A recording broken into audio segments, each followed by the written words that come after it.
అందరికీ నమస్కారం.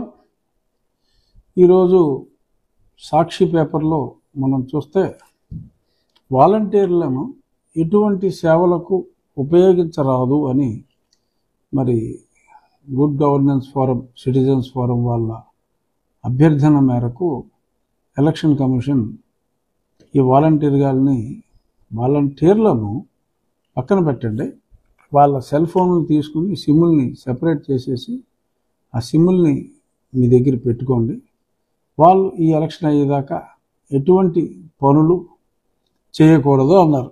సముచితమైన నిర్ణయం. దీన్ని యువజన శ్రామిక రైతు కాంగ్రెస్ పార్టీ వాళ్ళు వామ్మో అసలు పేదవాడికి ముసలవ్వలకి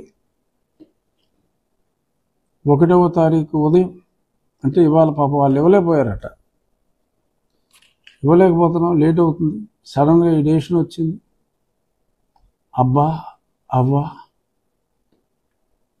ఈ జగన్ బాబు మీకోసం పంపించిన ఈ పింఛను మీరు తీసుకొని ఓటేయండి, ఈ ఎన్నికల్లో ఓటేయండి అని చెప్పే మహద్భాగ్యం కోసం ఎదురు చూశారు. మరి అది కుదరలేదు. అందుకు వీళ్ళు రివర్స్లో ప్రజలపై చంద్రబాబు ముఠా కక్ష, వాళ్ళకు అనుబంధ సంస్థ అయిన ఈ సిటిజన్స్ ఫోరం మీద నిలాపనిందలు వేస్తూ వాళ్ళు రిటైర్డ్ జడ్జిలు, రిటైర్డ్ ఐఏఎస్లు, ఐపీఎస్లు సమాజంలో జరుగుతున్న ఘోరాలను చూసి తమ వంతు బాధ్యతగా వాళ్ళు నిర్వర్తిస్తూ ఉంటే చంద్రబాబు నాయుడు గారికి వాళ్ళకి సంబంధం ఏంటి? ఓకే, ఆయన ఒక దుర్మార్గుడి మీద పోరాడుతున్నాడు, వాళ్ళు ఒక దుర్మార్గపు ప్రభుత్వం మీద పోరాడుతున్నారు, నేను నా దారిని నేను పోరాడుతున్నాను.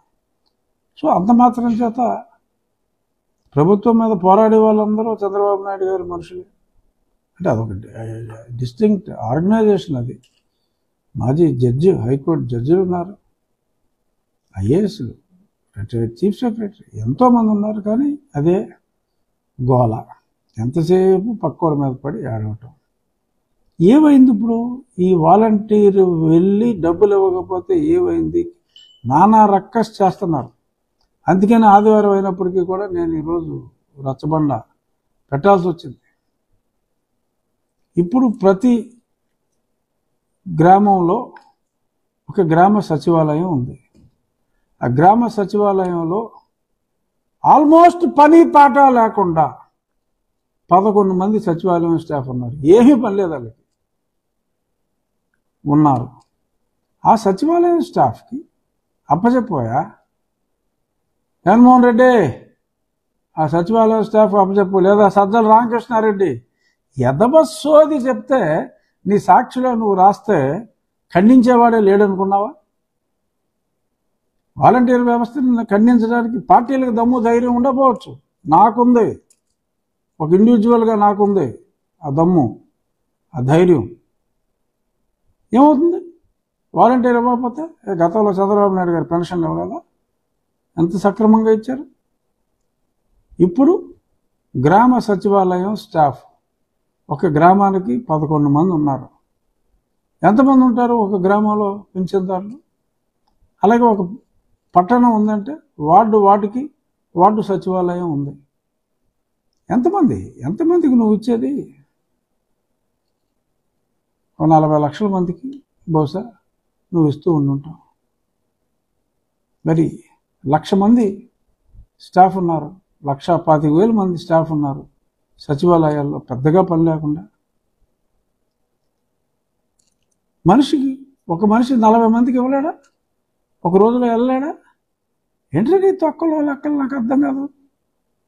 సో ఆల్టర్నేటివ్ వ్యవస్థ ఉంది, వాళ్ళతో పని చేయించవచ్చు. ఆ గ్రామ సచివాలయానికి ఈ బాధ్యతలన్నీ ఇవ్వచ్చు. అసలు ఎన్నికైన గ్రామ ప్రతినిధులే ఉన్నారు, వారి ద్వారా అయినా సరే పంపిణీ చేయించవచ్చు. సేమ్ ఏదైతే నువ్వు వెళ్ళి ఏలుముద్రలు తీసుకుంటావో గ్రామ సచివాలయం స్టాఫ్ ఇంటికి వెళ్తారు, తీసుకుంటారు. దీనికో కాగ్గోల, అక్కడికి నువ్వేదో పెద్ద దేశ సేవకుల్లాగా ఈ forum for good governance or citizens forum వీళ్ళందరూనేమో యాంటీ సోషల్ ఎలిమెంట్స్ లాగా, నువ్వేదో పెద్ద స్వామి వివేకానందలాగా ఏంటి తొక్కలో వెళ్ళప్పుడు మాకు తెలవదమ్మా జగన్మోహన్ రెడ్డి. సో ఇలాంటి నాన్సెన్స్ కబుర్లు దయచేసి ప్రజలు ఎవరో నమ్మకండి, వీళ్ళ ట్రాప్లో పడకండి. మొదలు పెడతాడు రేపొద్దున ఖచ్చితంగా మళ్ళీ రోడ్డు మీద తిరుగుతున్నాడు కదా, చెప్తాడు, అవ్వ నీ ఇంటికి నేను పంపినవాడు 1వ తారీఖే వచ్చేవాడా లేదా, నువ్వు చెప్పమ్మా అని అడిగి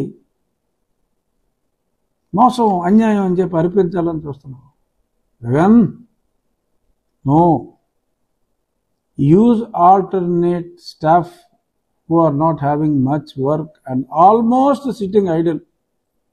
సచివాలయం స్టాఫ్ని వాడుకో, ఏమీ ఇబ్బంది లేదు. దొంగ ఏడుపులు ఎదవరుపులు అరవద్దు. ఇది ప్రజలందరూ కూడా తెలుసుకోండి. ఎవరైనా అపోహ పడితే పడవచ్చు, అవును నిజమే కదా. ఎండలో వెళ్ళి అక్కడ నుంచుని ఆ ముసలమ్మలు ఆ ముసలివాడు పడే అవస్థ నేను తట్టుకోలేకపోతున్నాను అని చెప్తాడు. రేపొద్దున్న వచ్చి ఎదవసోది. నో, మీ ఇళ్లల్లోనే మీరు ఉండండి, సొమ్ము లేదు, అప్పు కోసం తిరుగుతున్నాడు. ఇదొక ఆసరాగా వచ్చింది ఈ ఆర్డర్ అతనికి. డెఫినెట్గా యూ డిమాండ్, మీరు ఇళ్లలోనే ఉండండి, మేమున్నాం మీ తరపున, అవ్వలారా తాతలారా, మేమున్నాం మీ పక్కన పోరాడటానికి.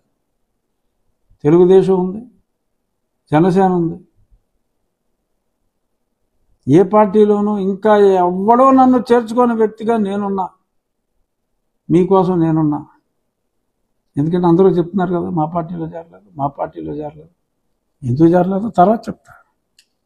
సో ఏ పార్టీకి సంబంధించిన వ్యక్తిగా నేనున్నా. ఇంకో 2 పార్టీలు ఉన్నాయి. ప్రభుత్వం ఖర్చుతో నడిచే సచివాలయం, బ్రతికే సచివాలయం స్టాఫ్ ఉన్నారు. ఇంట్లో మీరు ఉండండి, చచ్చినట్టు మీ ఇంటికి తీసుకొచ్చిస్తారు. కావాలని బలవంతంగా ఎండల్లో నుంచే పెట్టి ప్రయత్నం చేస్తే తిరగబడండి. ఇటువంటి దగులుబాజీలను వదిలించండి. మీ ఊర్లో 11 మంది ఉన్నారు, మీ ఊర్లో వచ్చే వృద్ధాప్య పింఛన్లకి 11 మంది చాలరా అని మీరు ప్రశ్నించండి. నేను మొదలు పెడుతున్నా ఫస్ట్. ఇప్పుడు దాకా ఎవరో మాట్లాడలా, ఆ తర్వాత చాలామంది మాట్లాడవచ్చు. మీ తరపున, అవ్వా తాతల తరపున నేను గట్టిగా మాట్లాడుతున్నా. Use your village secretariat staff, my dear mister Jaganmohan Reddy. Don't give stupid excuses. This is my demand. Okay, ఇంకా ఈ విషయం పక్కన పెడతా. ఈరోజు నేను చెప్పాలనుకున్న ఇంకో విషయం. వాళ్ళు చూసా, నేను ఇదివరకు సినిమాలో చూశాను, మళ్ళీ ఫ్రెష్గా చూసా, సోషల్ మీడియాలో వచ్చింది. భరత్ అనే ఒక కుర్రోడు, ఇదివరకు లావు ఉండేవాడు, ఇప్పుడు సన్నబడిపోయాడు, పెద్దోడు కూడా అయిపోయాడు. మళ్ళీ కామెడియన్. ఫ్యామిలీ అంతా ఉప్మా తిని బతికేస్తున్నారా అంటాడు మహేష్ బాబు పోకిర్లో. ఆ కుర్రోడు ఎలా స్కూల్కి వెళ్ళేది ఏంటి అని అడుగుతాడు శివాజీ రాజా. అడిగితే పేదరికం మీద వ్యాసం రాయమన్నారు, వ్యాసం రాస్తానని అంటాడు. ఇది వాళ్ళ పత్రికలో కూడా డిఫరెంట్గా వచ్చింది. బట్ నేను నాకంత సినిమా ఇంట్రెస్ట్ కదా. ఆ సినిమాలో పేదరికం మీద వ్యాసం రాస్తున్నానంటే ఏం రాసేవరా అంటాడు. ఏముంది, అనగా ఓ పేదోడు, వాడే కాదు పేదోడు, వాళ్ళ తల్లి తండ్రి, వాళ్ళ ఇంట్లో పనిచేసే తోటమాలి, ఆఖరికి వాళ్ళ ఇంట్లో పనిచేసే వంటోడు, అంతేకాకుండా వాళ్ళ బింజికారు నడిపే కారు డ్రైవర్ కూడా పెదవాడే. ఒకసారి ఆ పిల్లోడికి ఆకలేసింది, ఇంట్లో బిర్యానీ లేదు, అందుకని ఆ బెంజి కారులో అడుక్కోవటానికి రోడ్డెక్కాడు. బెంజి కారులో అడుక్కోవటానికి రోడ్డెక్కాడు అని చెప్పంటే ఆ శివాజీ రాజా, ఒరే దరిద్రుడా, బెంజి కారులో తిండికి లేక అడుక్కుంటావేంట్రా, వంటోడు, తోటమాలి, డ్రైవర్లు ఉన్నోళ్ళు పేదోళ్ళు ఎలా అవుతారా దరిద్రుడా అని చెప్పి ఆ యాక్టర్ భరత్ని శివాజీ రాజా తిడతాడు. అలాగా మరి ఇప్పుడు జగన్మోహన్ రెడ్డి గారిని ఎంతమంది తిడతారో నాకు తెలియదు. ఏదో సినిమాలో తండ్రి క్యారెక్టర్ కొడుకు క్యారెక్టర్ కాబట్టి ఒరే దరిద్రుడా ఉంది, అలా అనమని నేను అంటలా. కానీ నిన్న బుట్టా రేణుక చెల్లెమ్మ పాపం ఆర్థికంగా అంతంత మాత్రం చెల్లెమ్మ, సో మీరు చూసుకోవాలి, ఓటేయాలి. గతంలో ఆవిడ పోటీ చేసినప్పుడు ఆవిడ ఆస్తి 247 కోట్లు అఫిడవిట్లో. అవును, ఆవిడ బేద్దే. జగన్మోహన్ రెడ్డి దృష్టిలో ఒక 1000 కోట్లు ఉన్నప్పటికీ కూడా అతనుకున్న 1,00,000 చిల్లర కోట్లతో కంపేర్ చేస్తే 1000 కోట్లు ఉన్నవాడు అతనిలో 1/4 వంతు కన్నా తక్కువ కాబట్టి బేదవాళ్లే. ఆ రకంగా పాపం బుట్టా రేణుక పాపం బేద. ఇటువంటి బేదల పక్షాన్నే ఆయన పెత్తందారులతో పోరాడుతూ ఉంటాడని చెప్పి అనిపిస్తుంది. అలాగే ఇంకా 5 సార్లు ఎమ్మెల్యే చేశారు రాంభూపాల్ రెడ్డి గారు. పాపం ఇతను కూడా ఆర్థికంగా అంతంత మాత్రమే. మరి సీట్ ఇచ్చేటప్పుడే ఉన్న క్యాష్ ఫ్లో అంతా తీసేసుకుంటే ఆర్థికంగా అంతంత మాత్రమే కదమ్మా జగన్మోహన్ రెడ్డి. సో ఇలా ఒక 5గురిని ప్రవేశపెట్టి పాపం ఆర్థికంగా అంతంత మాత్రం అని చెప్పి మరి ఆయన చెప్పాడు. మరి అలాంటి మాటలు దయచేసి నమ్మొద్దు. అలాగనే ఆ కొడుకుని ఆ తండ్రి ఆ సినిమాలో తిట్టినట్టు తిట్టొద్దు. తిట్టడం మన పద్ధతి కాదు. కానీ దయచేసి అర్థం చేసుకోండి, ఎటువంటి గలీజు మాటలు మాట్లాడుతున్నారు. 99% మనం అమలు చేశామంటారు. 99% చేయలే, కానీ 99% చేసామంటారు. ఇలా రకరకాలుగా ప్రలోభ పెడతా ఉంటారు. సో దయచేసి అతడి బీద అరుపులు, అతని మాటలు, ఈ అవాతాతల పెన్షన్లు ఇటువంటివి చేర్చే విషయంలో ఆ సాక్షి దరిద్రపు రాతలు, అతని ముష్టి మాటలు విశ్వసించవద్దు. ఇక ప్రతి వాళ్ళు ఆసక్తిగా మరి ఇటువంటి క్లిష్ట పరిస్థితుల్లో, అంటే చాలామంది నా మీద లక్షలాది మంది, జగన్మోహన్ రెడ్డి అయితే కోట్లాది అని చెప్పుకుంటాడు, నేనైతే లక్షలాది మంది అని చెప్తున్నాను, నా మీద కృతజ్ఞత వర్షం సానుభూతి చూపిస్తున్నారు.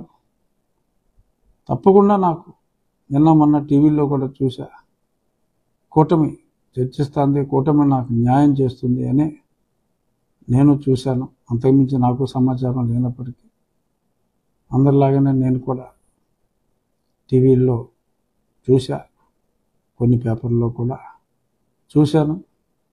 తప్పకుండా చంద్రబాబు నాయుడు గారు, పవన్ కళ్యాణ్ గారు, భారతీయ జనతా పార్టీ వారు కలిసి ప్రజలకి అన్యాయం చేయరని నా భావన.